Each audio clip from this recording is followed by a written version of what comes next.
In the last few years, the finances of the Church of Jesus Christ of Latter-day Saints have been in the media spotlight, and not always in positive ways.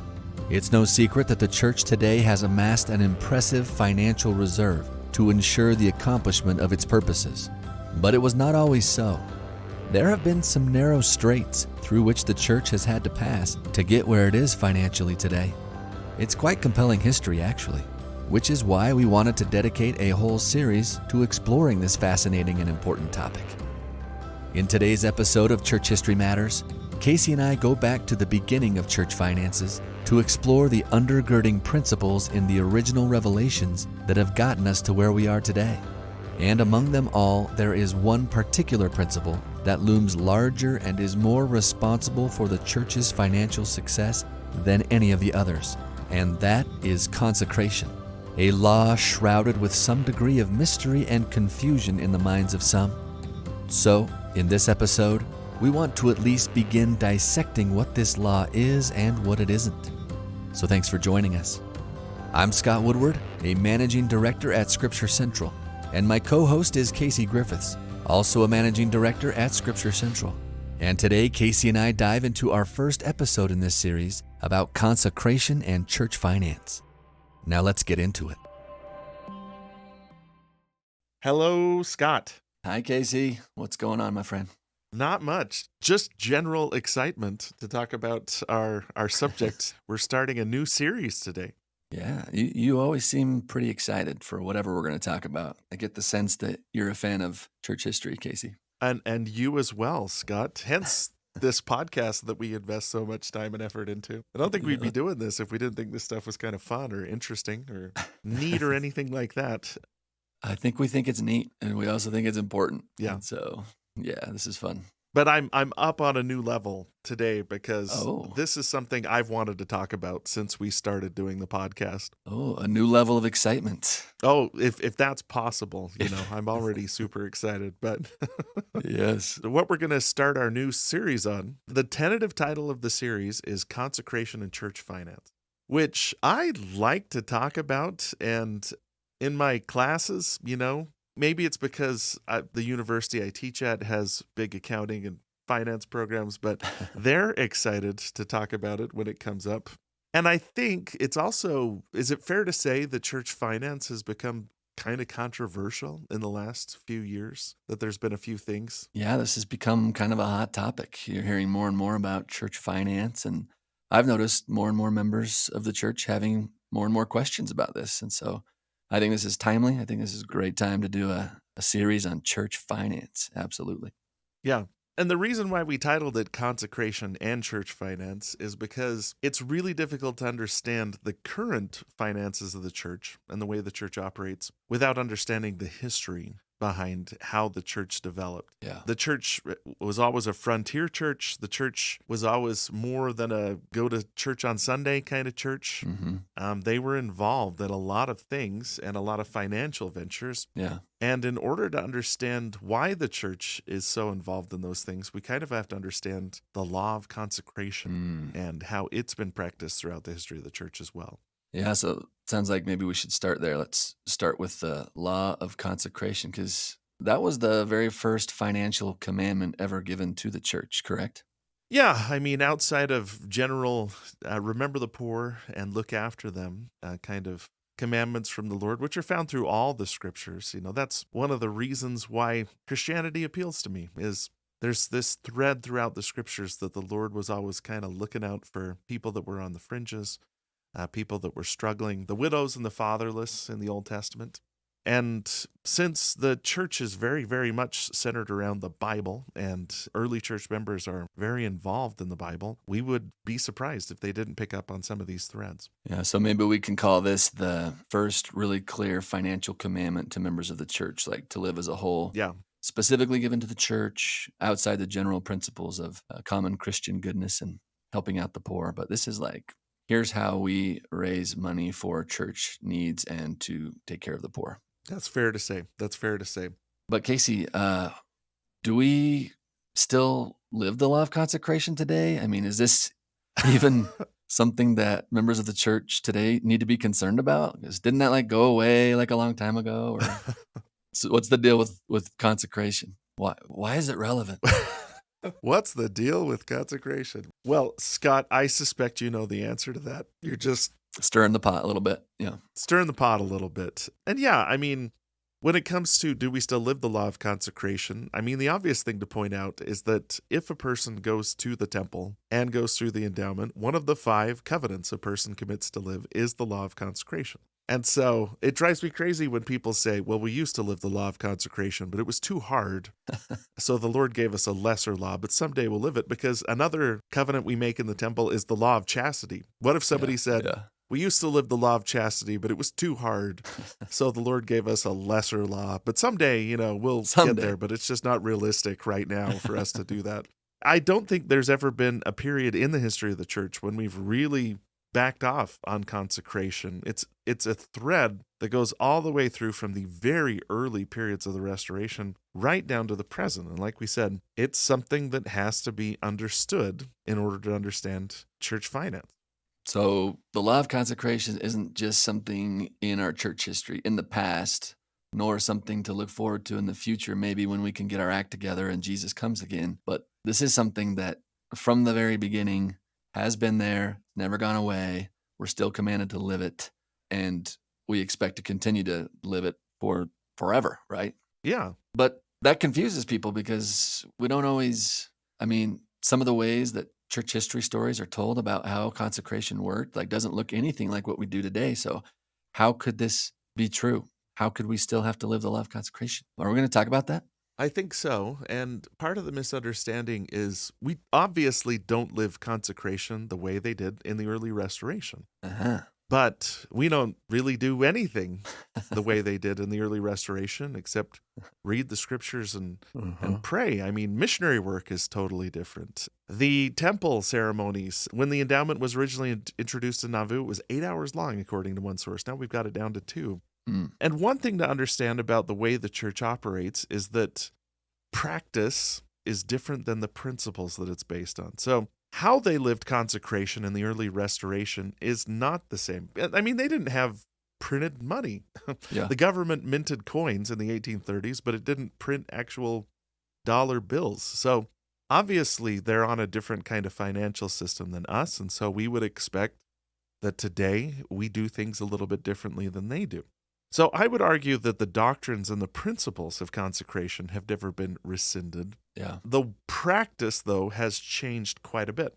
Yeah. And if you trace it through the entire history of the church, you could see that every era of church history has had some iteration of consecration, some more intense than others, but it's something that we've never entirely given up on. Yeah. The best way to think of consecration, instead of thinking of the practice the way that the saints practiced it in 1831, is to think of it as this series of doctrines and principles that guide what our actions are supposed to be. But the way consecration was practiced in Kirtland in 1831, or in 1838 in Missouri, or in the 1870s in Utah, doesn't necessarily represent the way it's going to be practiced today, where we're a global church operating with a whole different system of finance, if that makes sense. I think that's super important and helpful to point out, right? There's these undergirding principles of consecration, undergirding doctrine about consecration that are not going away, never gone away.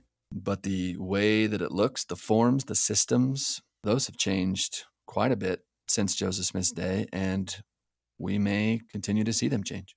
Yeah, and I expect there to be major changes in the future moving forward because circumstances change. And I mean, the way that the church operates has always been kind of nimble when it comes to embracing new technology or new methodology. We've kind of always embraced change, and that's part of it too.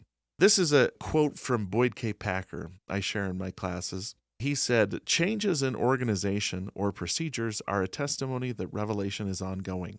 The doctrines will remain fixed, eternal. The organizations, programs, and procedures will be altered by him whose church this is." So the doctrines remain fixed. Organizations, programs, procedures, those are changeable. Yeah, so long, Boy Scouts.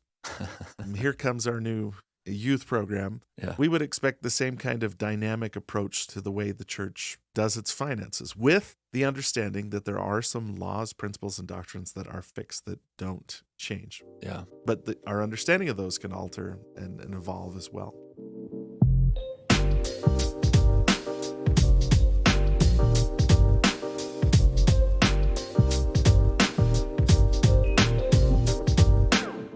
So let's dive into the history a little bit. Like we said, Joseph Smith and the early members of the church are all familiar with the Bible.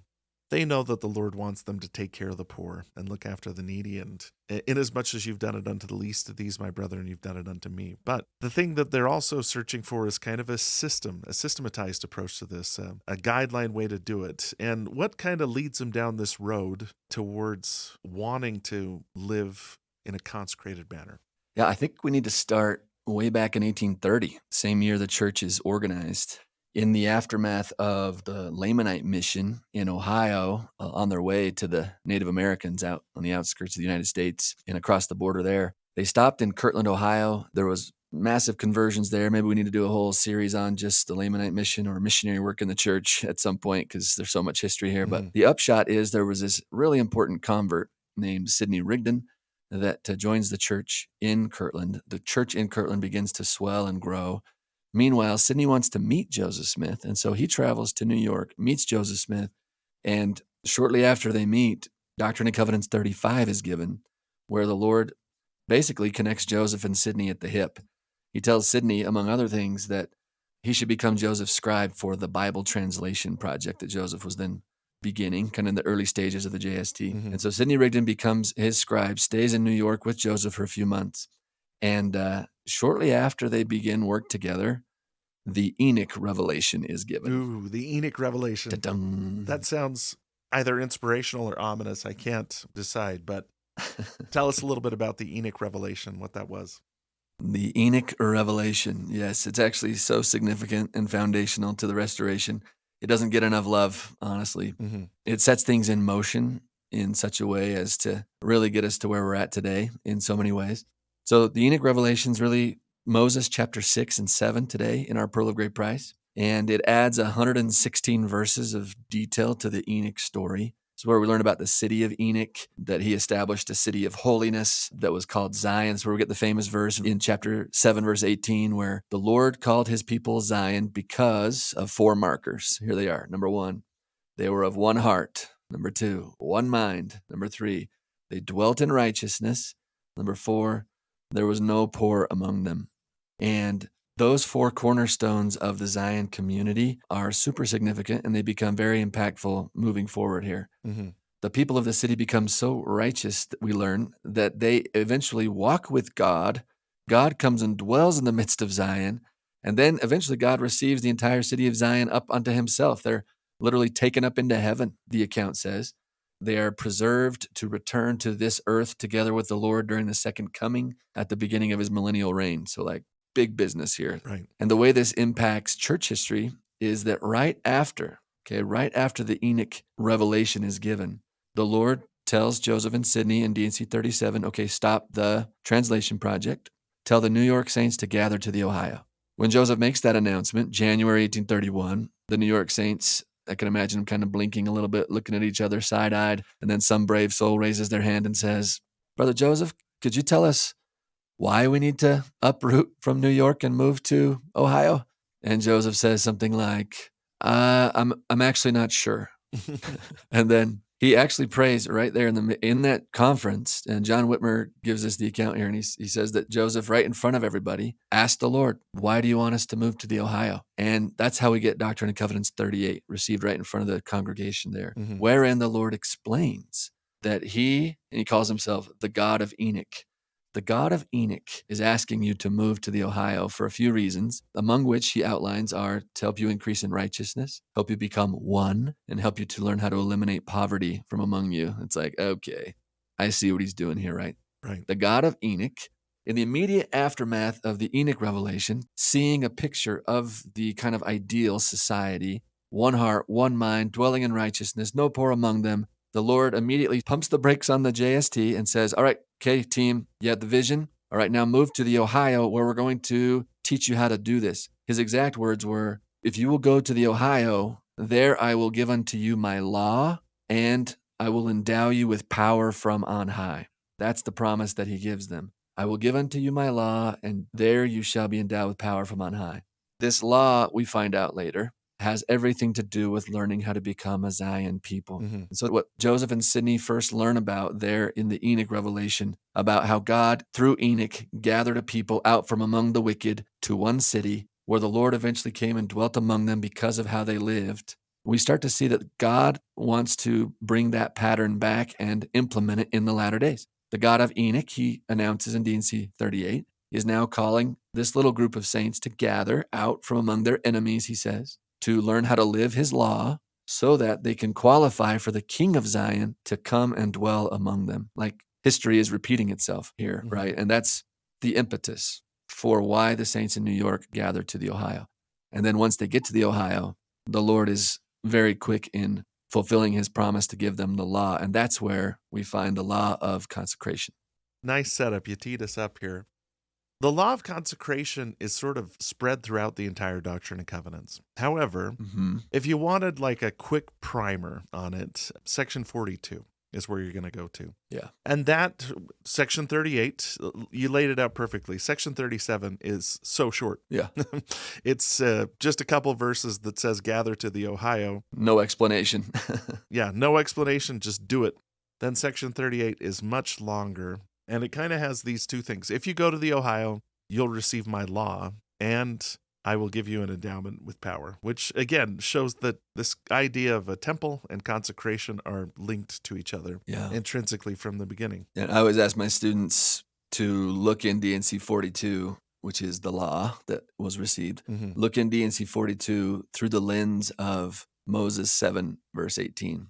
One heart, one mind, dwelling in righteousness, and eliminating poverty. See if you look through those lenses, what do you see in D&C 42? And it's remarkable how much of this pops. What the Lord is trying to do is all of those things. Yeah. Right? He teaches them the laws of morality in verses like 18 to 29. And then he teaches them the laws of consecration of property in verses 30 to 39. Like, how do you eliminate poverty? Let me tell you, right? Mm-hmm. Other laws of personal conduct related to consecration in the subsequent verses. But D&C 42, when seen in light of the Enoch Revelation, takes on whole new life. And it's actually pretty powerful to see what these laws are calculated to do. But we want to focus in on the law of consecration specifically, but I just wanted to paint that bigger context of like, God's trying to help create a new like type of Enoch community that is ready, a group of people ready for the Messiah to come and rule and reign in their midst in the millennium, right? Right. And this plays into larger concepts like the city of Zion, Mm-hmm. which is also very, very linked to the law of consecration too. Let me paint a little more context as well. Yeah. The missionaries are so successful in Kirtland, Ohio, that after about 2 months, there's more members of the church there than there is back in all the branches in New York and Pennsylvania. So this is also a smart move. Let's get everybody together. Isn't it like 3 to 1? Yeah, something like that. Yeah, it's like 300 in Kirtland to 100 in New York or something like that. Yeah, so this is a smart move generally just to bring the strength together. The other thing is the members of the church in Kirtland also have some great resources. The main store in Kirtland, Ohio, which is still there today, it's a church historic site, is the Newell K. Whitney store. Newell K. and Ann Whitney, Elizabeth Ann Whitney, his wife, were early converts to the church. And Joseph Smith immediately obeys the commandment, starts preparing to move his family to Kirtland. There's this classic story where Newell K. Whitney's working in his store. He said that a sleigh pulled up and a man jumped out and walked in and said, "Newell K. Whitney, thou art the man." And Newell K. Whitney, this is all according to Ann Whitney, she's the one that tells the story, said, "Sir, you have the advantage of me. I could not call you by name as you have me." And the man says, "I am Joseph the prophet. You prayed me here. Now what would you have with me?" So great.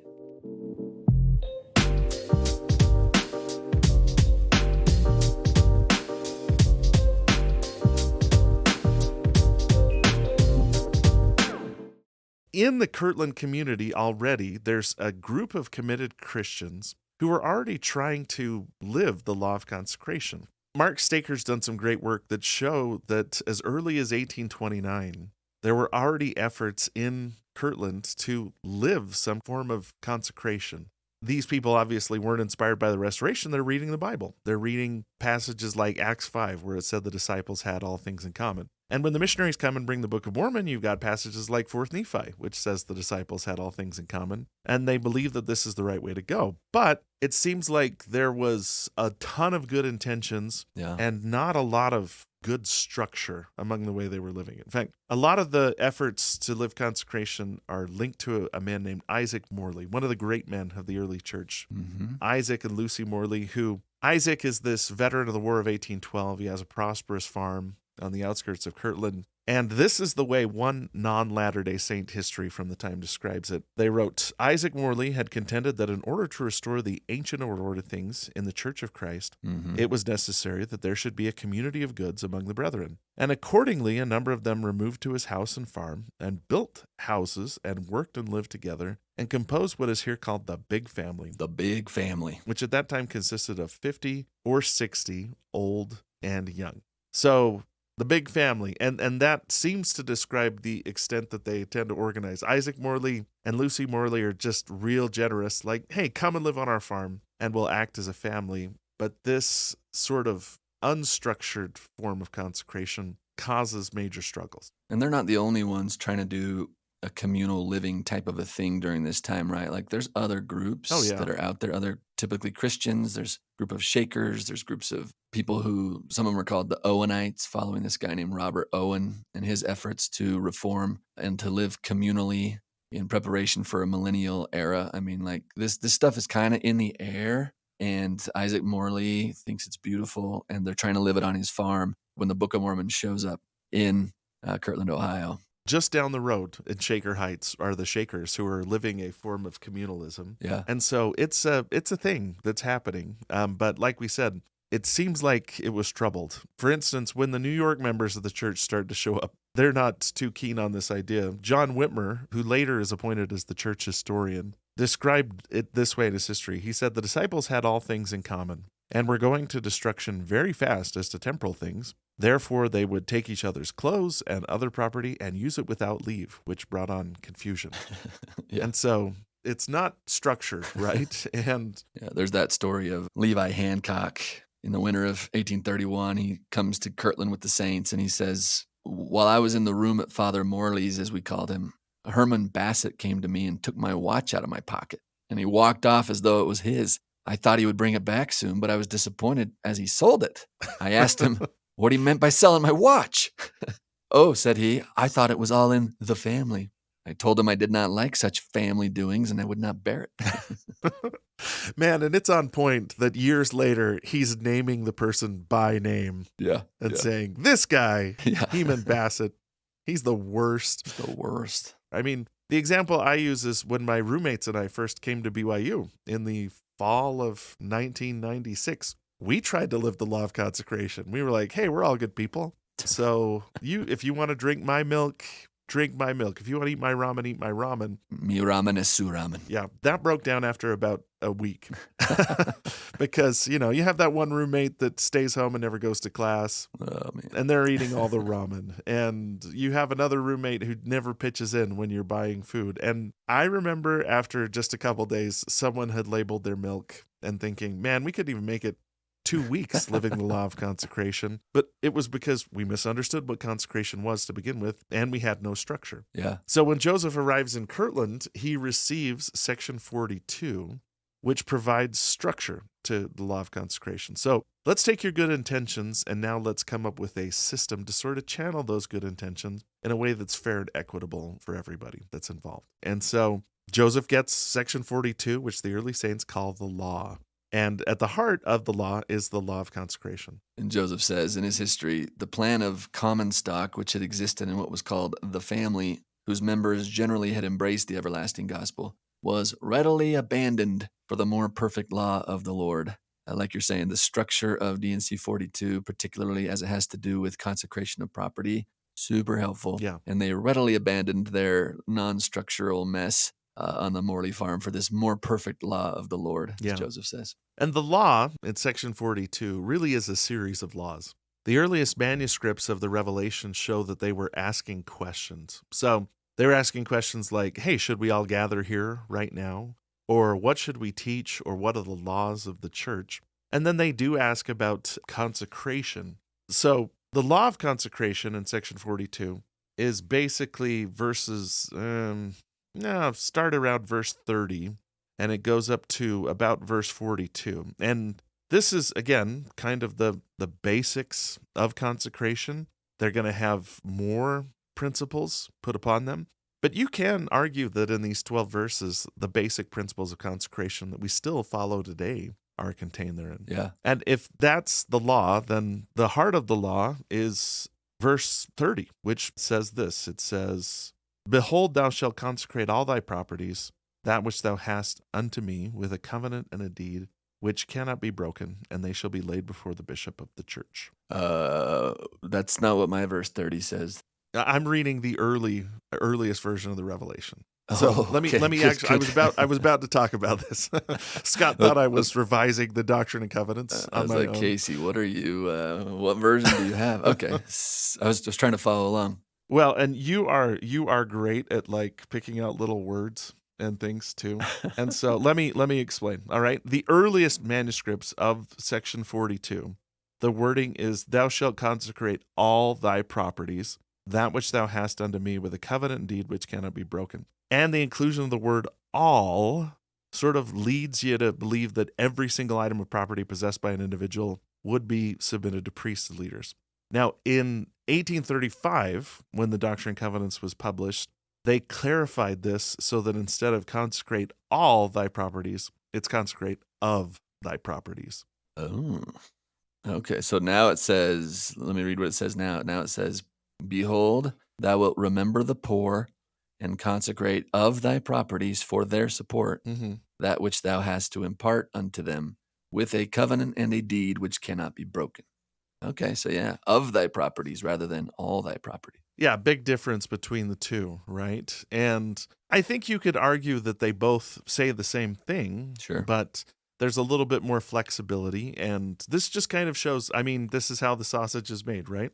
They go through and publish this version. This is what the earliest Revelation says and what the Book of Commandments says also. But then in 1835, they clarify "of," which allows a little bit more mental flexibility. Yeah. The connotation here is that consecration denotes a sacrifice of resources to benefit the poor, Yeah. but leads away from a completely communal interpretation of the law, which would require all property to be given to the church. Which would be very easy for them to misinterpret given the spirit of the times, Yeah. with communal living happening, in various places throughout the U.S. and even right there in Ohio. Yeah. So this isn't kind of a, hey, we're just going to throw everything into a common collection and anybody can take anything they want. But it's also more intense than just a, hey, generally be kind to the poor and share with when you can. It says that there's going to be a covenant and a deed that a person enters into. It's going to be structured. And that covenant and a deed is like really strong. It's a legally binding deed, right? You're actually legally giving your property to the church.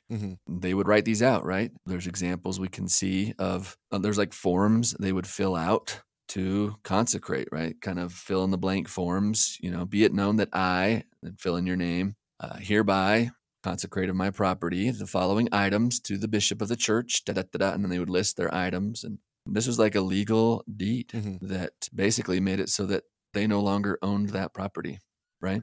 Yeah, and it's complicated. Let me offer a couple clarifications. Yeah.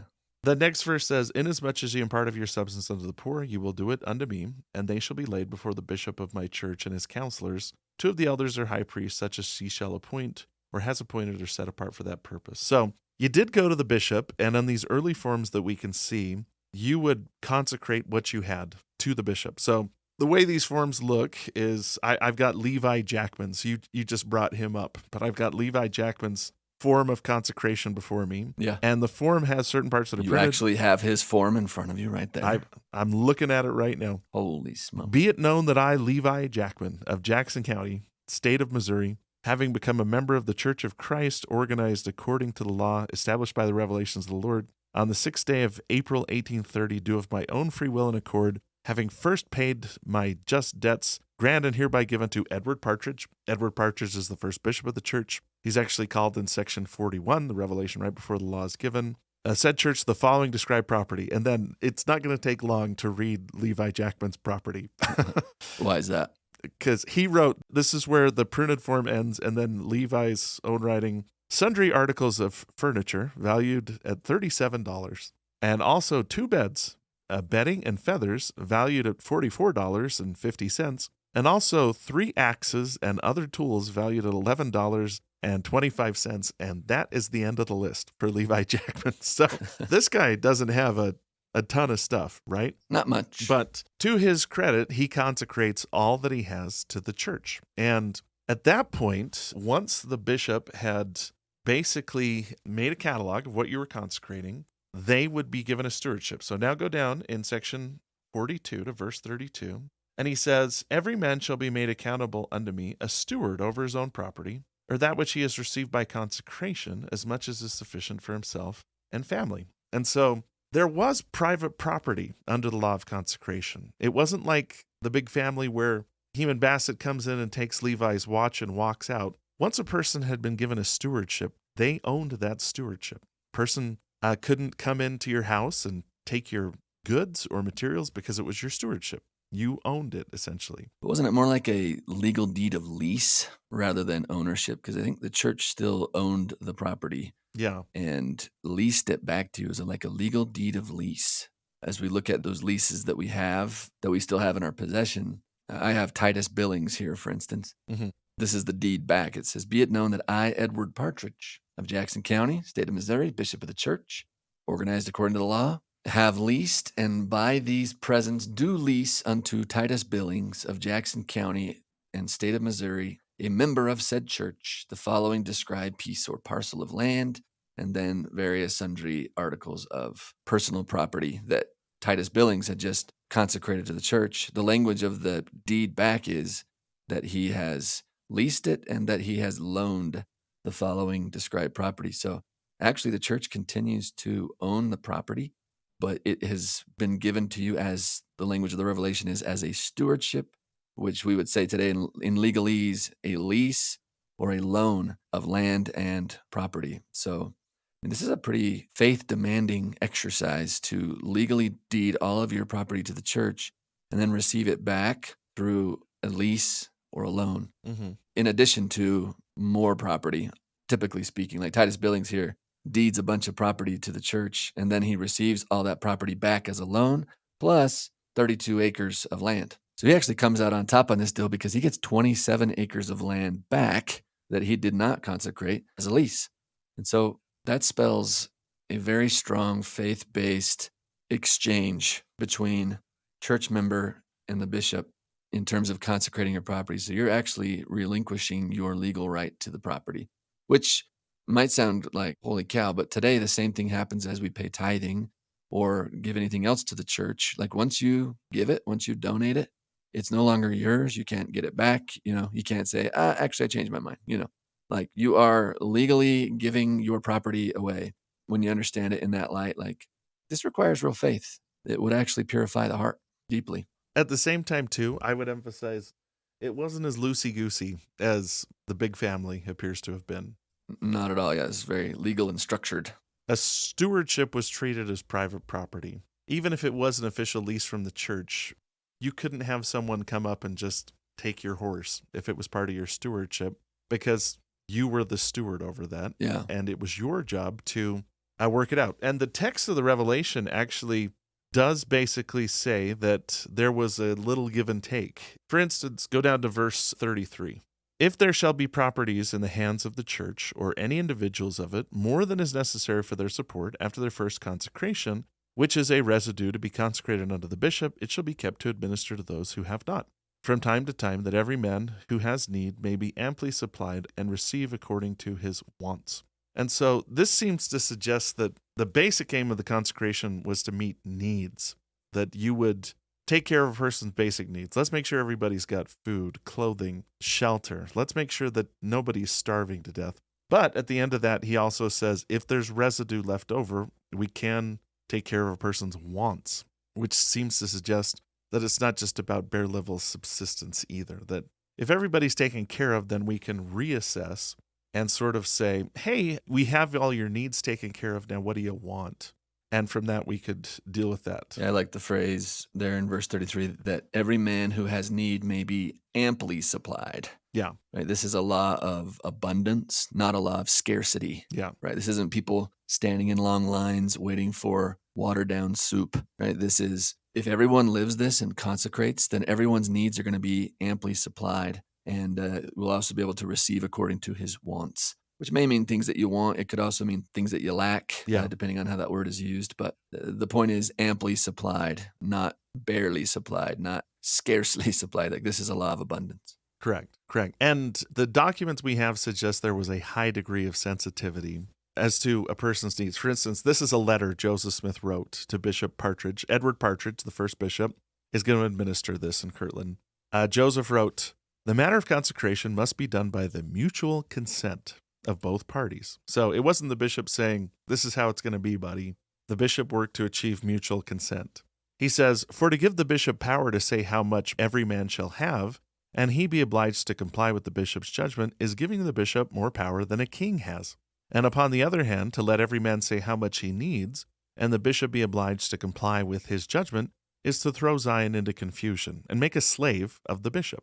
The fact is, there must be a balance or equilibrium of power between the bishop and the people, and thus harmony and goodwill may be preserved among you." So his advice to Bishop Partridge is to say mutual consent, balance or equilibrium of power. Yeah. It wasn't a one-size-fits-all, you have a family of 4, so you get this much stuff kind of situation.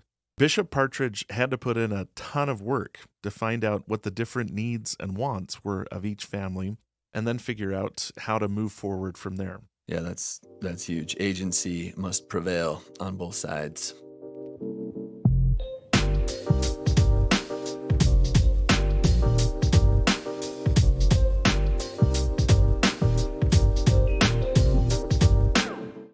And if we pick it up in verse 34, we start to see a nice summary of the principles of consecration here. I see 3 or 4 principles here. Verse 34 says this: "Therefore the residue, or what's left over of your surplus, shall be kept in my storehouse to administer to the poor and the needy." Okay, there's point number 1, principle number 1 of the law of consecration: to administer to the poor and the needy, "as shall be appointed by the high council of the church and the bishop and his council." Verse 35, "And for the purpose of purchasing lands for the public benefit of the church," that'd be purpose number 2, "and building houses of worship," number 3, "and building up the new Jerusalem, which is hereafter to be revealed," number 4, "that my covenant people may be gathered in one in that day when I shall come to my temple, and this I do for the salvation of my people." Wow. So there you go. A few purposes, right? Mm-hmm. Maybe we could consolidate the number 2 and 3, but to say the purpose number 1 was to take care of the poor and eliminate poverty. Number 2, purchase lands, build houses of worship, and to build up the new Jerusalem for God's people to gather.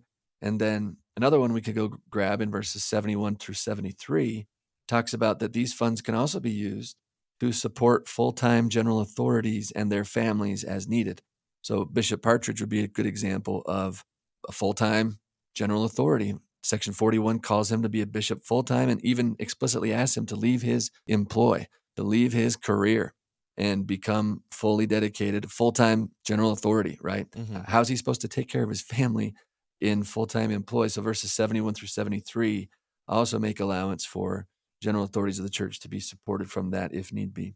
Those are kind of some principles and purposes behind the law of consecration of property here, right? We need to take care of the physical needs of the poor, eliminate poverty. We also want to purchase property and grow the church and get houses of worship and land and eventually build up the new Jerusalem, because the Enoch prophecy says, now we're back to the Enoch prophecy. The Enoch prophecy says that the new Jerusalem will be built and the saints will be gathered to it. The elect will be gathered to the new Jerusalem, and then Christ will come down in their midst. And so that's always on back of mind now going forward. The Enoch prophecy is going to motivate a lot of what happens going forward. And the Lord is saying, yes, let's bring that about. And these are some of the practical principles by which that prophecy will come to pass. Yeah. I need you to consecrate. We need your property and we need your heart. Yeah. And this is going to work. If we can do it, one heart, one mind working together, we can make this happen. And let me point out a couple more principles that are found in the Revelation here. Yeah, please. Verse 34, The residue shall be kept in my storehouse. So from the beginning, there was going to be some kind of way to share goods to help people. This is still something we do, right? Yeah, we still have a bishop's storehouse, don't we? We still have a bishop's storehouse. Wherever we can build one, wherever we have sufficient membership and resources, we try and put a bishop's storehouse so that if a member's in trouble, they go to the bishop's storehouse. Now, again, how this has worked has evolved over time. Today, an integral part of the process is a Relief Society president. Yeah. Generally, the Relief Society president visits the individual or family and says, hey, what do you need? And if they're in need, the Relief Society president fills out a form. It's electronic now, sends it to the bishop approves it, then the family goes to the storehouse and gets food. Another storehouse that we have is Deseret Industries, which you might not think of it that way, but a lot of the reason why the DI exists is so a family can go in and get a bed or a couch, go shop, get clothes if they need to. Yeah. Just to cite an example, a family moved into my ward. Relief Society president and I went over to see them, and they had a mattress and an Xbox. The essentials. That was what they had. They were going through a divorce. There was some legal entanglements, but 6 kids, mattress, Xbox. Wow. Within a couple days, we had beds for all the kids. We had kitchen table. We had sofas. All that stuff came from the DI, and then their cupboards were full of food. That came from the bishop's storehouse. Wow. That's awesome. Yeah. Love that. So a couple other principles, go down to verse 40. It says, thou shalt not be proud in thy heart. Let all thy garments be plain, and their beauty, the beauty of the work of thine own hands. Let all things be done in cleanliness before me. Now, this is, again, a place where there's a principle. The practice is different. I'm not wearing a shirt that I made myself right now. Yeah. It's from Costco. But he seems to be emphasizing here, you might not all be able to be rich. And that might be a provision, too, that you're going to sacrifice financially for the greater good of the whole. You're going to put the needs of the many ahead of the needs of the one, to quote Star Trek II, The Wrath of Khan. And then he also says, verse 42, thou shalt not be idle. He that is idle shall not eat the bread, nor wear the garments of the laborer. And so an integral part of the program, too, is going to be work.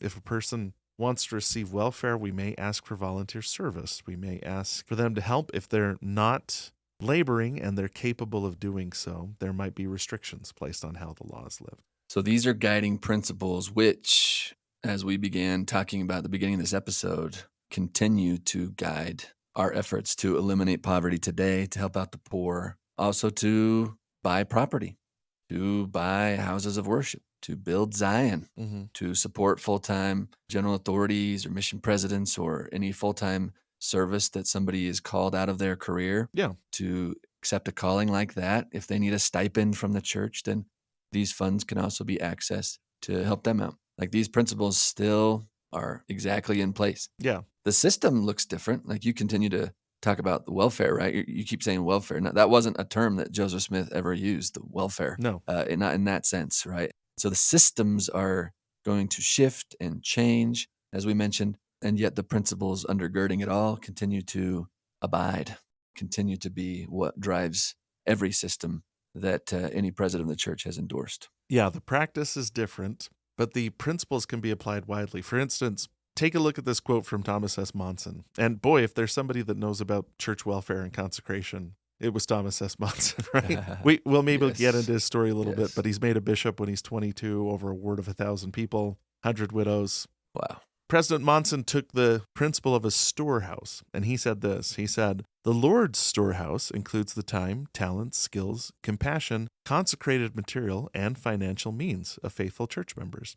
These resources are available to the bishop in assisting those in need. Our bishops have the responsibility to learn how to properly use these resources. So President Monson is saying, hey, that building where we keep the food is the tip of the iceberg. Mm-hmm. The real storehouse is the resources that belong to church members who still consecrate what they have to God and can be called upon to help at any given moment. Love that. And so you're assigned to minister to a family. One of my ministering families had a sick baby and everybody else was sick. They called and said, can you get us some Pedialyte for the baby? I went to the store. I bought some Pedialyte. I dropped it off at their house. I didn't ask for financial remuneration. I wouldn't have accepted any if they'd given it to me. I'm the Lord's storehouse. right now, and that's what they needed. And so I helped and took care of it. And I think most ministering brothers and sisters would have done the same. I love that.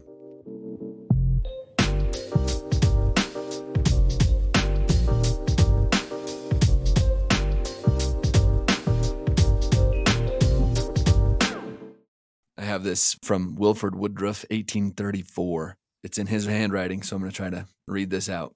It says at the very top, Clay County, Missouri, December 31st, 1834. Be it known that I, Wilford Woodruff, freely covenant with my God, that I freely consecrate and dedicate myself, together with all my property and effects unto the Lord, for the purpose of assisting in building up his kingdom, even Zion, on the earth, that I may keep his law and lay all things before the bishop of his church, that I may be a lawful heir to the kingdom of God, even the celestial kingdom. Close quote. That was Wilford Woodruff doing exactly in 1834 what I just heard you tell me, Casey, that all that I have, all my property, anything that is needed, like I freely consecrate it to building up the kingdom. Somebody needs me. If the bishop has need of something from me, I hope he can know that he can count on me. I'd be happy to step up and help out. And that's the undergirding principle here.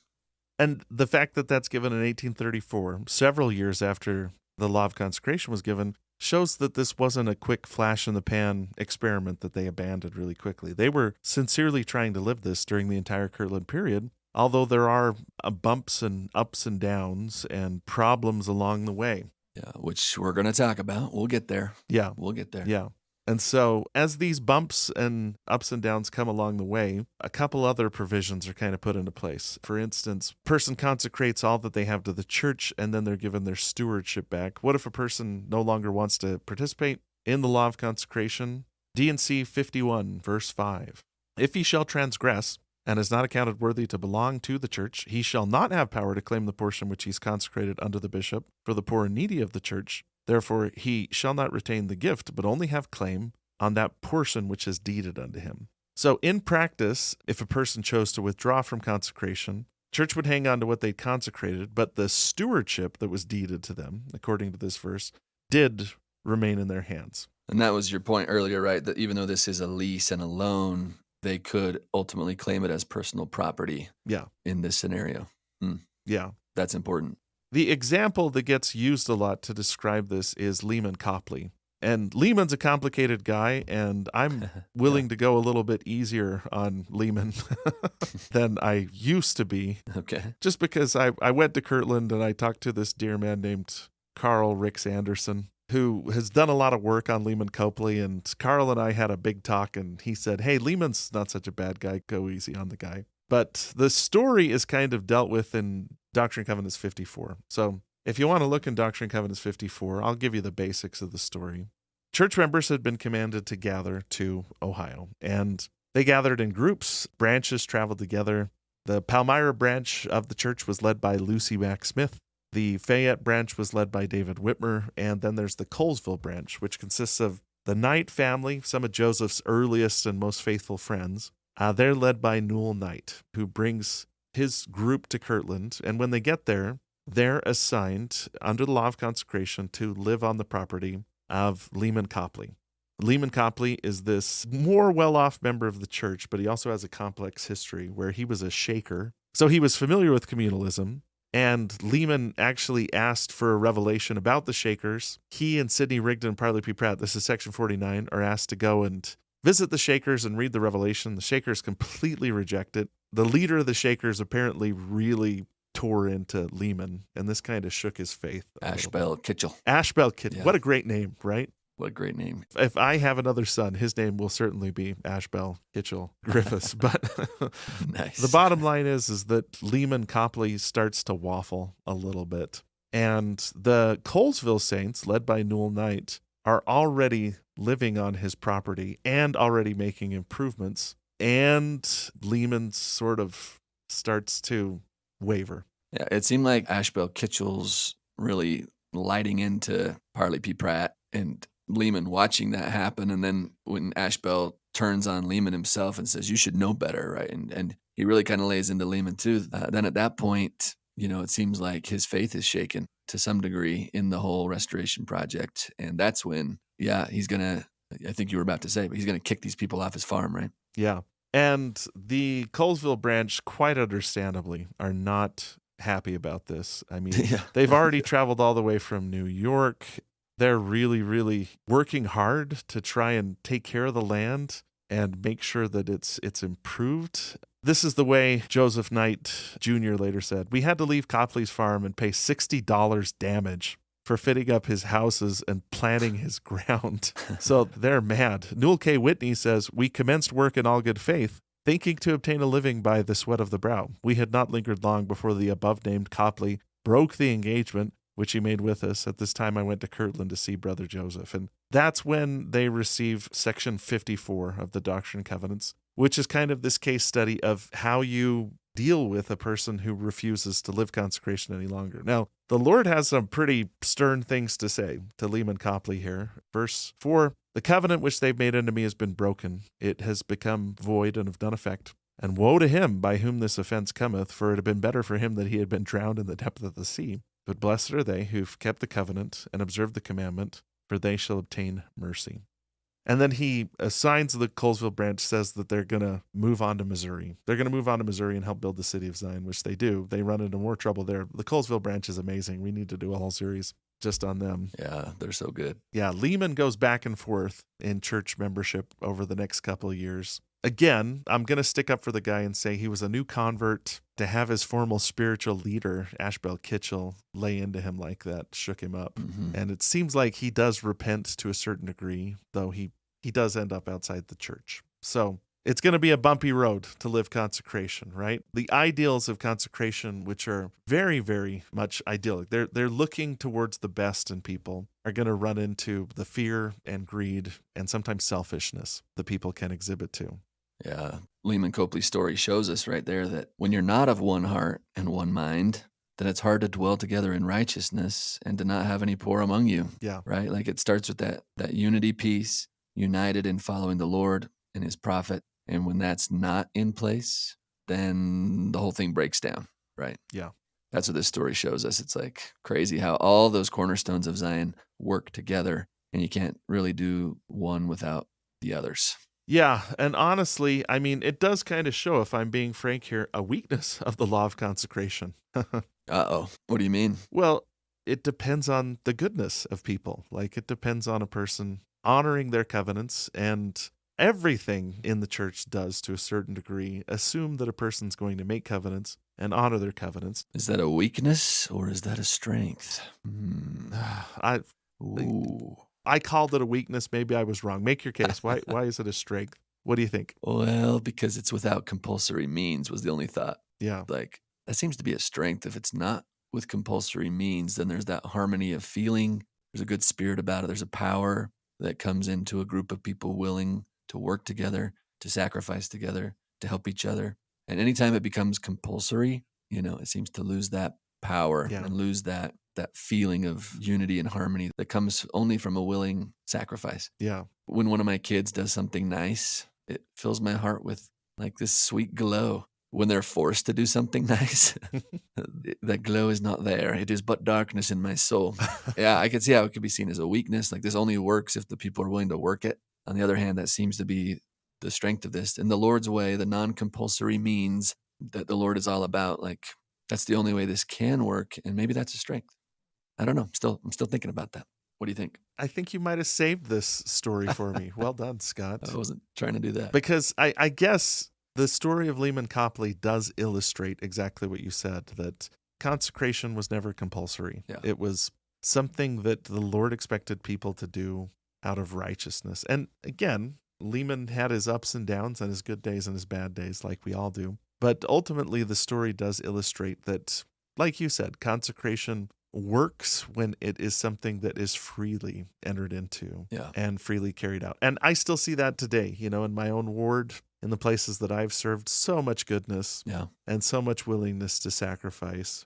And that's one of the things that really does kind of make this still a vital living principle in the church, is that there's people out there that are doing good things and trying to make the world a better place. Consecration is a covenant that provides a framework for them to do that. Yeah, I love that. But I would also emphasize that we're still talking about consecration in the early restoration. What is revealed here is the beginning of the story, not the end of it. Mm-hmm. And as we've emphasized, one of the things that you'll see throughout the Doctrine and Covenants is how flexible consecration was as well. That's right. By a conservative estimate, I believe about 24 revelations in the Doctrine and Covenants deal directly with consecration and how it works. And we've basically done 4 if you count section 41, which we just barely touched upon. So 41, 42, 51, and 54. Those are the ones we've highlighted today. Yeah. So even just dealing with the 14 years that Joseph Smith is president of the church, you're going to see a lot of changes as to how consecration works, because the saints are going through a lot of changes.